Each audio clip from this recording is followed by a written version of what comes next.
Nuestro siguiente expositor es Alfo Pupo, es sociólogo, máster en planificación territorial y gestión ambiental de la Universidad de Barcelona, doctorado en territorio, espacio y sociedad de la Universidad de Chile, y ha participado de estudios interdisciplinarios para evaluar los beneficios biofísicos y las valoraciones socioculturales de los espacios verdes urbanos de la zona mediterránea de Chile. Hola, ¿cómo están? ¿Muy aburrides? La parte final siempre es la más difícil, y si es filosofía, más difícil. Bueno, mi nombre es Alfo, trabajo en el Laboratorio de Ecosistemas Urbanos. Esta es la página, tenemos canal de YouTube porque hacemos microdocumentales sobre personas que defienden la naturaleza urbana. También en nuestro canal o página web tenemos arbolarios, productos de ciencia ciudadana, problemáticas sobre diseño áreas verdes, tenemos un Instagram y el correo, en fin. Bueno, ¿por qué esta fotografía en verdad? Y voy a poner el tiempo porque la sociología habla mucho. Entonces, bueno, este es un cuadro de la Violeta Parra, ¿no? Y que inspira un poquitito a entender quizás que la materialidad, el entorno donde vivimos, está súper relacionado con nuestra capacidad de crear, con nuestra capacidad también de sensibilizarnos, y en ese sentido creo que esta imagen reflejaba un poquitito esa intersección entre un diseño, un pro naturaleza y los hermosos sonidos de resistencia que creaba Violeta para la resistencia de nuestros territorios. Entonces, ¿qué les puedo contar? Vamos a ver el concepto de las valoraciones socioculturales, que es un enfoque bastante amplio que está liderado por distintas disciplinas ligadas sobre todo a la ecología, parte por la psicología ambiental, con estudios de Kaplan en los años 70, y que trataban de buscar un poquitito cuáles eran las problemáticas que tenía la ciudad, a propósito de que la ciudad genera mucho estrés, a propósito de que la ciudad ya a principios del siglo XX en Europa, ya la sensación del ruido, la sensación asociada a la contaminación, las problemáticas respiratorias llevan, ¿no es cierto?, y conducen a preguntarse cómo han impactado y qué nombre le vamos a poner a esta problemática o enfermedad asociada a vivir en la ciudad, como la neurastenia. No sé si les suena ese nombre, pero es el primero, digamos, en la psicología que trata de colocar un nombre a esta problemática de vivir en la ciudad y que se relaciona con los efectos psicológicos y fisiológicos que tienen todas las problemáticas urbanas en nuestro sentir, en nuestro pensar. Ahí voy a hablar un poquitito de la psicogeografía, cómo lo veo, la geografía crítica. Y vamos a hacer un break que le puse Nepantla, porque los Nepantlas es una palabra derivada de pueblos indígenas nahuatl en Centroamérica, pero deriva o evoca la palabra transición o puente entre mundos, ¿ya? Es una perspectiva científica que agarra una autora decolonial que se llama Gloria Anzaldúa, que fue muy impulsora de las ideas de los conocimientos situados de una señora muy famosa que se llama Donna Haraway. Solo que la señora Anzaldúa tuvo menos suerte, era pobre, por lo tanto no logró terminar su doctorado, muere, y Donna Haraway se queda con sus ideas. No se queda, pero pololea con sus ideas. Pero vamos a hacer un Nepantla porque vamos a hacer un puente de construcción, yo le diría desaprendizaje, porque la deconstrucción es una palabra francesa, entonces no me acomoda tanto, pero sí vamos a hacer una transición dentro del relato importante para pasar a la ecología política urbana, que es más o menos otra perspectiva sobre las valoraciones socioculturales. Este largo introducción es para contarles primero que las valoraciones socioculturales, o las valoraciones en verdad, antes de las socioculturales, derivan principalmente de la psicología ambiental, la ecología urbana, y es un enfoque que trata de evaluar y cuantificar los beneficios de las áreas verdes, el arbolado principalmente. Y en Chile, por ejemplo, Mauricio Ponce es un ingeniero forestal bien reconocido en establecer evaluaciones monetarias sobre los árboles urbanos.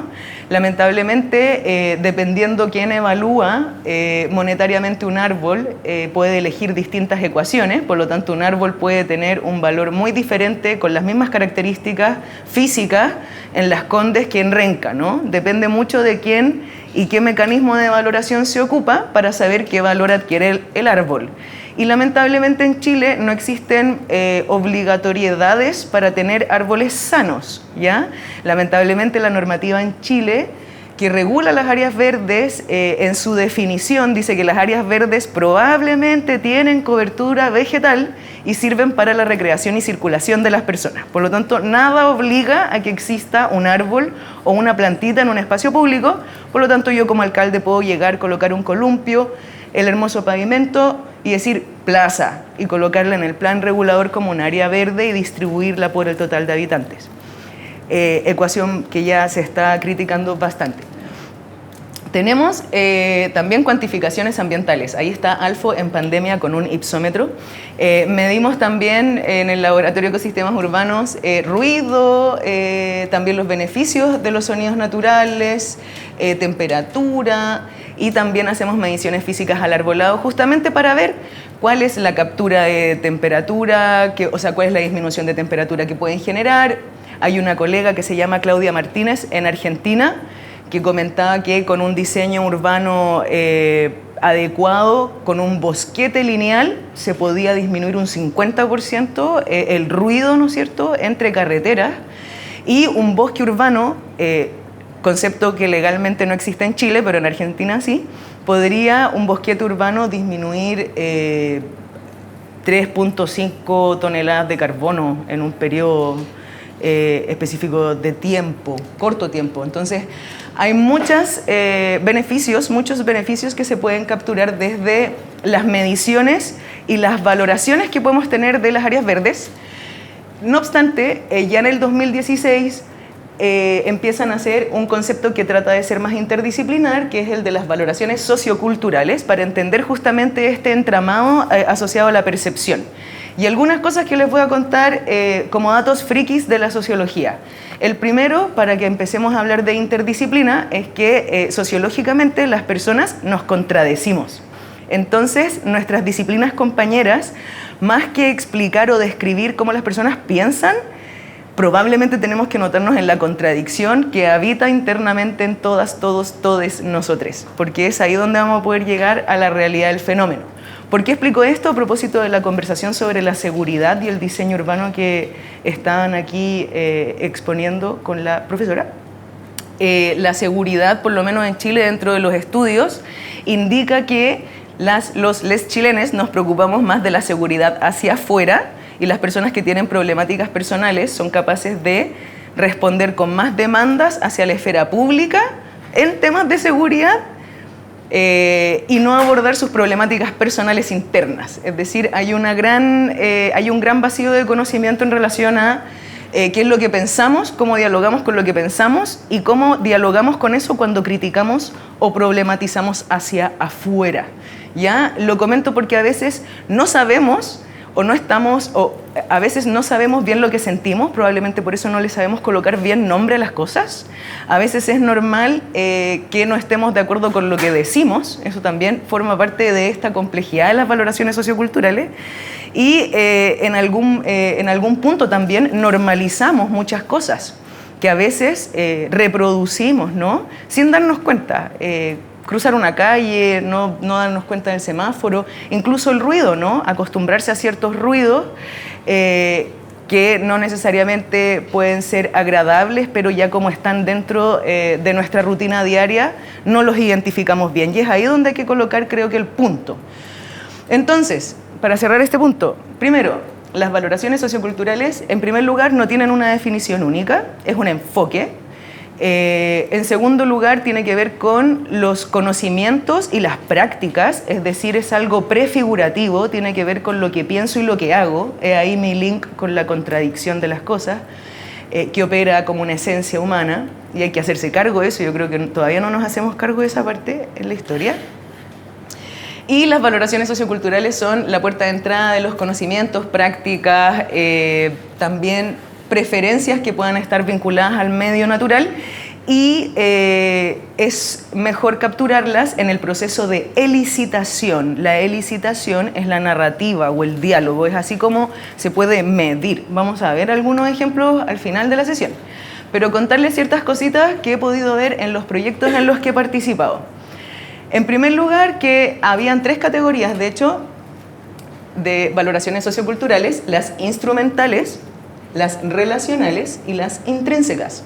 Instrumentales: satisfacción del ser humano con la naturaleza. La naturaleza me entrega un beneficio a mí y ya.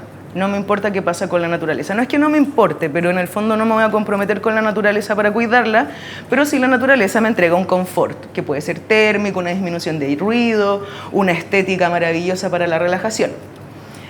Por otro lado, las valoraciones pueden ser relacionales, es decir, tengo un vínculo con el espacio, tengo un apego con el espacio y probablemente se genera a partir de una historia con ese espacio.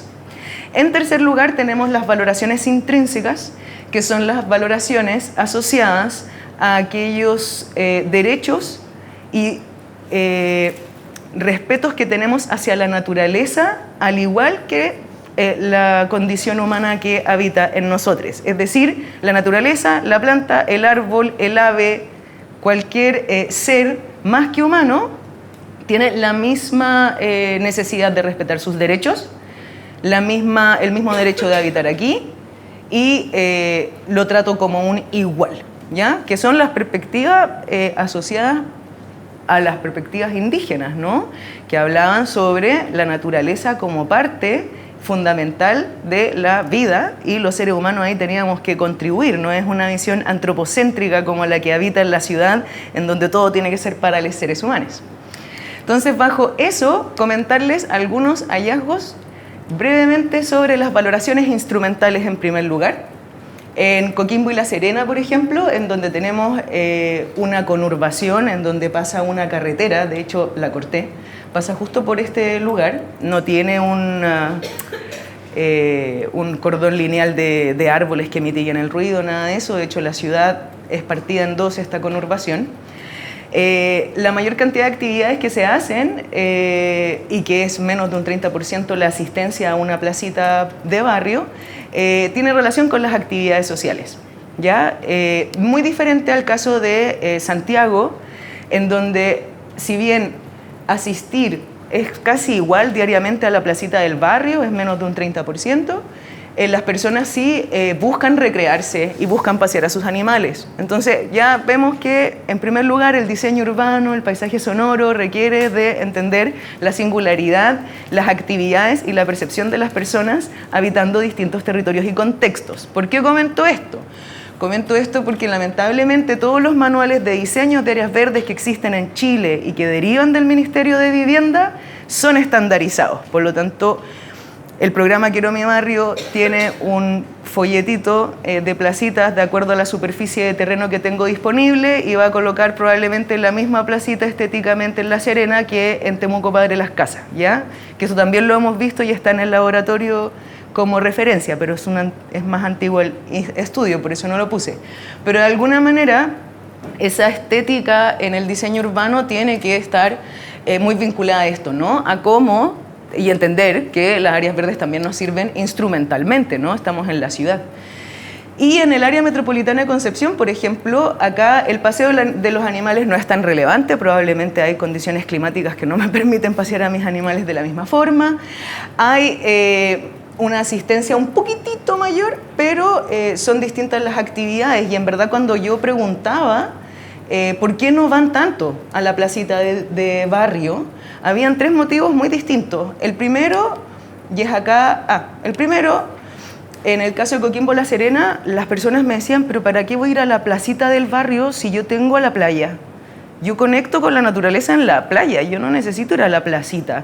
Entonces, quizás para el diseño urbano pensar en entornos naturales para poder mitigar ruido no necesariamente va a estar vinculado a un área verde fijada en el plan regulador como tal, ¿no? Sino que tiene que ver también con un entorno cercano que entregue amenidades. En el caso de Santiago, la mayoría de los relatos era esta ciudad me oprime, esta ciudad me estresa, es terriblemente hostil vivir acá y yo necesito una plantita para estar y fumarme el cigarrito. era solo eso lo que se necesitaba, era mucho más individual la percepción que la percepción que se tenía en el norte, ¿no? Que estaba más asociada a las actividades sociales. Y en el caso del área metropolitana de Concepción también me decían, yo no voy a la plaza, yo voy al cerro, yo voy a la laguna, yo tengo el río. Entonces hay otros espacios asociados a los entornos naturales que lamentablemente no están regulados como áreas verdes y eso hace que queden o botados o a veces se recuperen o incluso lleguen otras inmobiliarias a lamentablemente colocar proyectos ahí, se generan disputas importantes. ¿Por qué comento esto? Comento esto porque, bueno, estas son fotos de la pandemia y de proceso lamentable que tuvimos de algunas intervenciones que comentaré, pero que nos llevan también a dos cositas. La primera es que existe una urbanización. Creería que lo que comentaba Caroline sobre el buen diseño que tenía el Parque Bicentenario de Vitacura, y eso es lo que me da mucha rabia de vivir en este país, es que el neoliberalismo predomina. Por lo tanto, si el neoliberalismo predomina, lamentablemente un parque de mejor calidad y de mejor standing y que mitigue el ruido de una carretera va a estar posicionado de Providencia hacia arriba y no va a estar en el Parque Los Reyes. Y lamentablemente eso sí se refleja en la distribución de áreas verdes en Santiago, en Coquimbo La Serena. La plusvalía de los suelos está súper anclada a la forma de cómo regulamos y cómo diseñamos la ciudad, y esto ya la gente lo sabe y esto ha generado rabia. Esta es la propaganda de los adherentes a Kast en su candidatura presidencial cuando competía contra Boric y colocó en Plaza Dignidad la mitad con cositas verdes, ¿no? No sé si, ¿quién se acuerda? Y claro, ¿qué pasa? Llega el Jardín de la Resistencia y dice, bueno, nosotros operamos de otro lado y necesitamos un derecho a la vida digna. Y las áreas verdes, al parecer, están en la última tabla de lo importante que debiésemos hacer en el diseño urbano. Quizás por eso el paisaje sonoro también es tan desconocido todavía.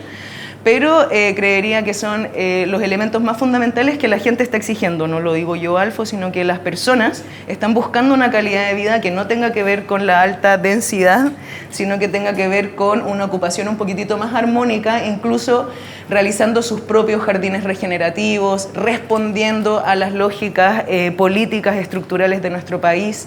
Y desde ahí que las valoraciones socioculturales terminan siendo narrativas, ¿no? Narrativas que tratan de también tener una perspectiva de defensa, de apropiación y de producción del espacio, que es muy interesante, sobre todo que es posible de ver en las áreas verdes.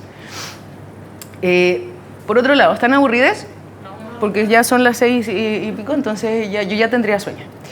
Entonces, este es el póster y los arbolarios están. Yo saqué esta fotito de internet de nuestra misma página, pero contarles, por ejemplo, que las valoraciones relacionales que tienen que ver con este apego al lugar, cuando le pregunté a la persona, fui a una población que tenía escasa vegetación, me llama la atención también cuánto tiempo pasas en esta plaza, perdón, menos de 30 minutos, muy marcado en Coquimbo La Serena, de 30 a 60 minutos, menos del 40% en Santiago y más del 40%, casi una hora entera, en Conce. Pasar el tiempo en una plaza es diferente, pero lamentablemente si solamente tengo el número y no tengo el aspecto cualitativo, carezco de la historia. Entonces, cuando preguntamos efectivamente cómo o por qué se pasaba tal cantidad de tiempo en esta plaza de barrio, las historias eran diferentes y es ahí donde salía lo nutritivo.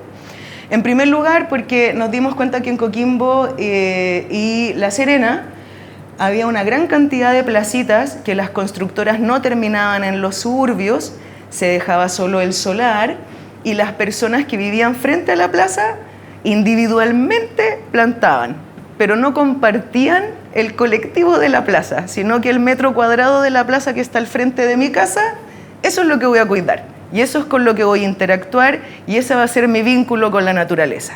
Corto, espontáneo, individual.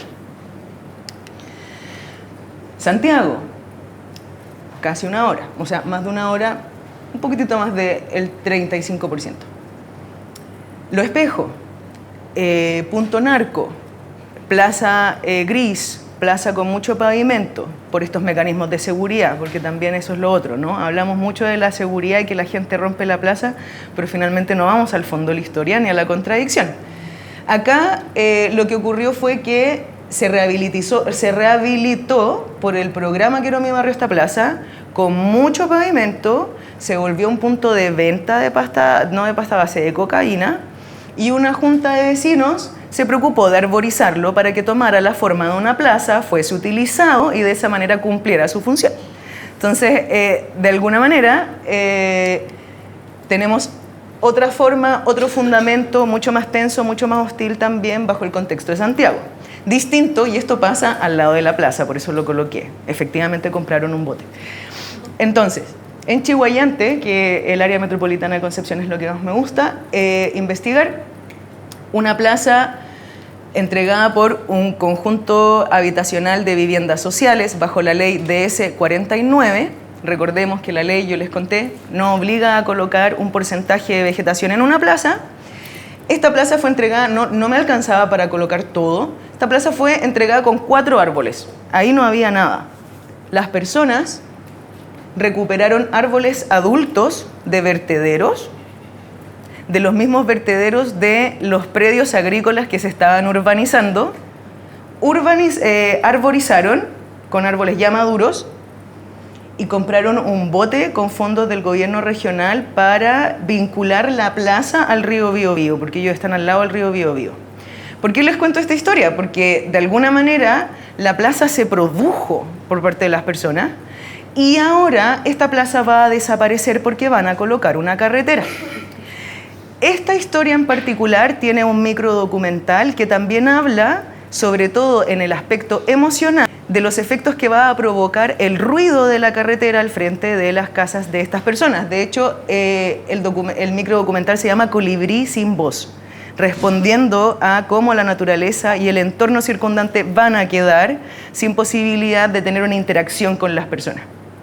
Entonces, reflexión hasta el momento, diseño debe ser muy versátil, debe estar de acuerdo a las personas habitamos distintos territorios, por lo tanto, si habitamos distintos territorios no podemos estandarizar nada. Nepantla, el momento. ¿Cómo se llama esto? Copihue, ¿no? ¿Alguien sabe el nombre científico de esta planta? ¿Ah? La pajera rosea. ¿Quién sabe el motivo del nombre del copihue? Que claro, la pajeria rosea, así se llama. ¿Alguien? Cuénteme. Si estuvo en la clase de Matías Guerrero no vale. Nuestro profesor de botánica nos dice que es debido a la Madame Lapagère. Pero es una historia más larga que preferiría, que yo creo que a ti te va a salir mejor que a mí.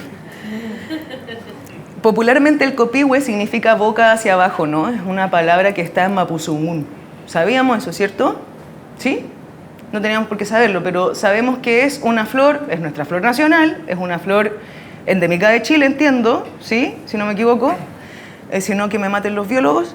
Pero es en homenaje a la primera esposa de Napoleón Bonaparte, que es esta señora de acá.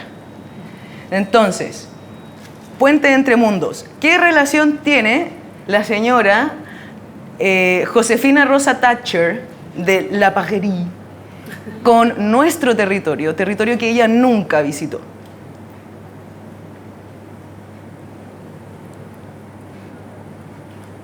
El botánico que la encontró,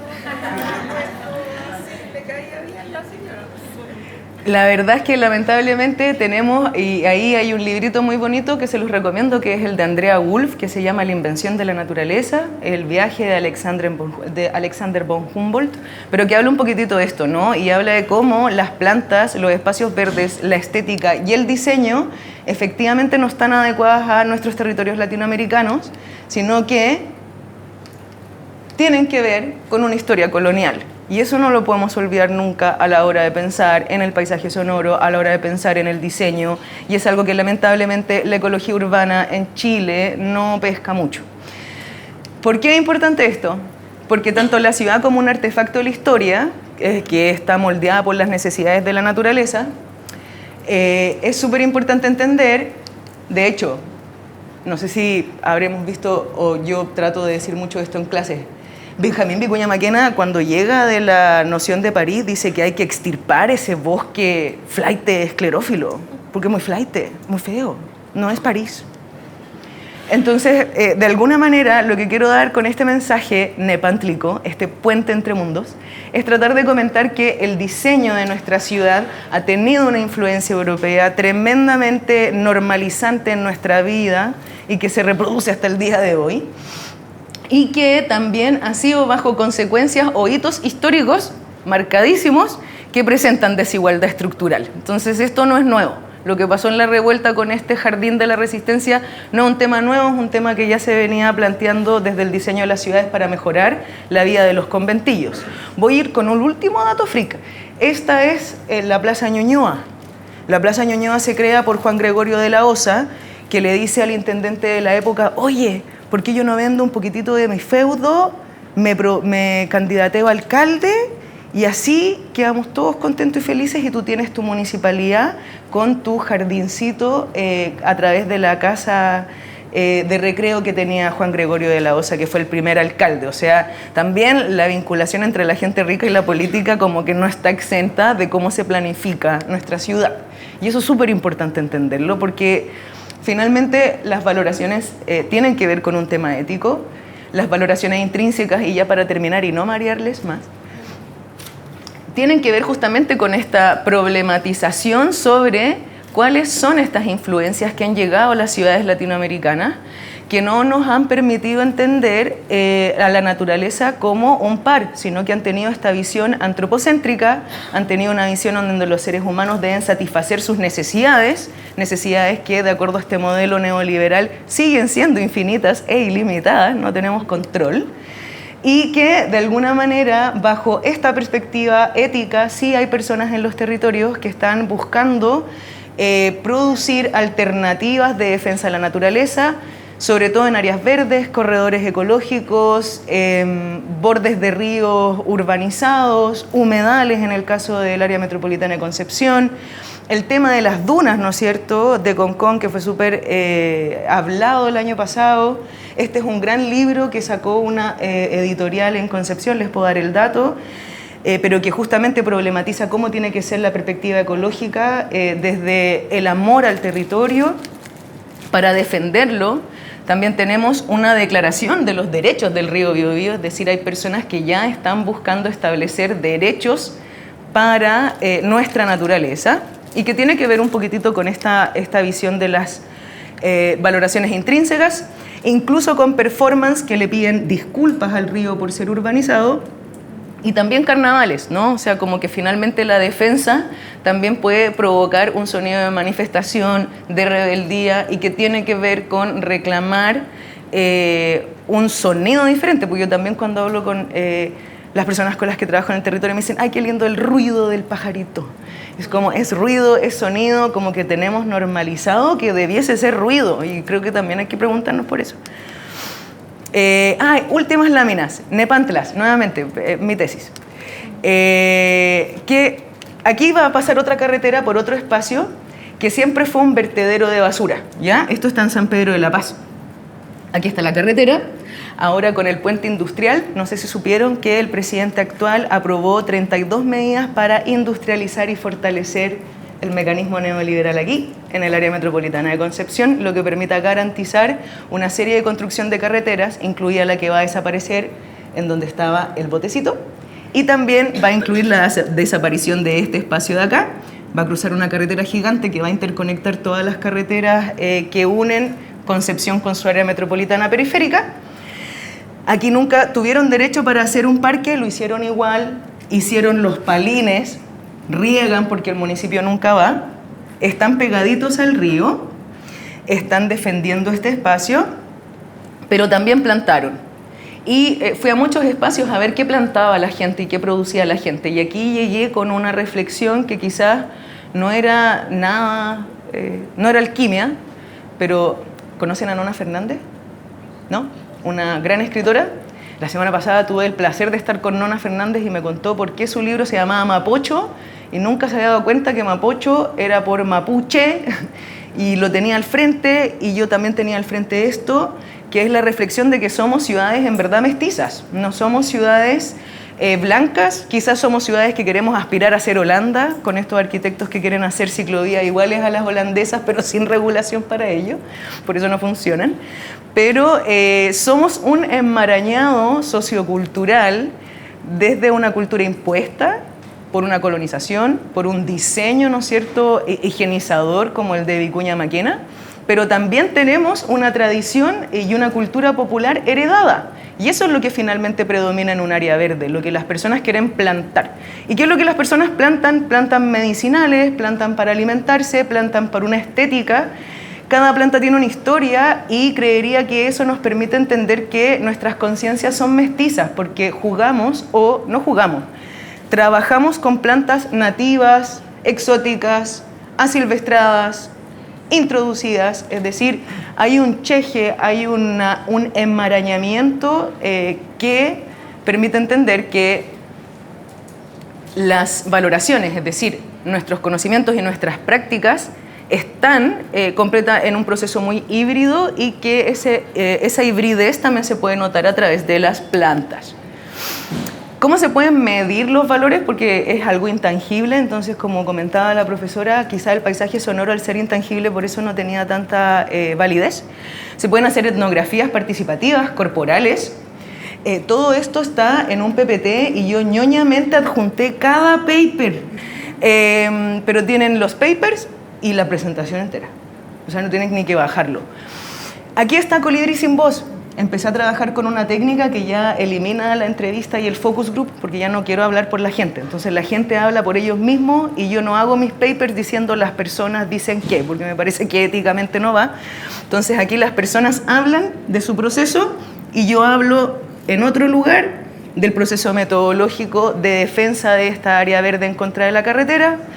También hay enfoques artísticos, deliberativos. La querida Claudia Cerda también trabaja con elección experimental, es decir, hay metodologías. Última recomendación, no existe una esencia única y aquí lamentablemente nuestro cerebro opera con la lógica grecorromana impuesta. Estoy terminando. Aristóteles nos enseñó a clasificar todo. Aunque no hayamos trabajado con Aristóteles en nuestra vida, de ahí viene el que nosotros queramos organizar todo en cajitas y colocarlo en una gran clasificación de cosas, ¿ya? Ese es el señor que nos ayudó a clasificar las cosas en la cultura occidental. No obstante, las valoraciones socioculturales lamentablemente no encajan en una categoría. Es como mi identidad trans. Yo no encajo ni en lo femenino ni en lo masculino y soy este híbrido raro que está al frente de ustedes. Las valoraciones socioculturales son lo mismo. Entonces puede que a veces Alfo sea identificada como mujer, como hombre o como una persona llamada Alfo, ¿no? De eso se trata un poco el juego de las valoraciones socioculturales. No tienen una categoría única. Sí se relacionan y es difícil por eso medirlas, por eso lo coloqué como entre paréntesis, ¿no? Y solo para cerrar, tenemos que hablar de este desafío éticamente que requiere integrar distintas perspectivas. Todas las fotitos que están aquí son parte de las investigaciones y tienen una historia. Es fundamental este tema para entender las relaciones entre las personas para la biodiversidad, pero quisiera cambiar el tema de bienestar por buen vivir. El buen vivir es un valor de nuestras propias tradiciones ancestrales, territoriales de acá y que tienen un complejo para entender cómo tenemos que tener una actitud con el entorno que me parece muy interesante y ecológica, poco explorada en lo urbano. Y por último, involucrarnos con las personas, pero desde este cheje, ¿no? Desde este mestizaje en donde tenemos la tradición heredada de la abuelita que vivía en el campo y que se vino a vivir a la ciudad, como también la de la persona que quiere, porque le encantó ir a Ámsterdam, plantar tulipanes o comprar infinitos y regalarlo a la población como quedó la embarrada, etc. Entonces, pensar en esas contradicciones, en ese enmarañamiento nos haría súper bien para poder diseñar más ad hoc nuestros lugares en la ciudad. Muchas gracias y perdón por aburrir.